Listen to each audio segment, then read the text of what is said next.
are still at war against this virus. Therefore, if the enemy is in our vicinity anywhere, we have to be very, very clear. Only when we know that, okay, there are no more enemies hiding anywhere, then we know what to do. So this is one crucial aspect which we have shared with district administration. We'll continue to do so. Tomorrow we are visiting Rieh and we will discuss this. And we are also trying to know from the team, the whole frontline teams led by the here in respect of Civil Hospital Shillong, led by the superintendent of the Civil Hospital, how they are dealing with the cases and what is the trend. Now the trend is that when you look at the death count, which is alarmingly high, which is quite disturbing, we shouldn't have lost so many precious lives, keeping in mind the proportion of the death count to the number of positive cases.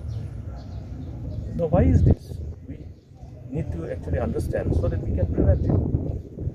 And when I looked at the number of those fatality, most of the cases where the patient has succumbed to the disease happens to be such that it has happened maybe on the same day of the patients having been brought to the hospital, or within 2 days, or within 3 days, or within 4 days of having been brought to the hospital for treatment.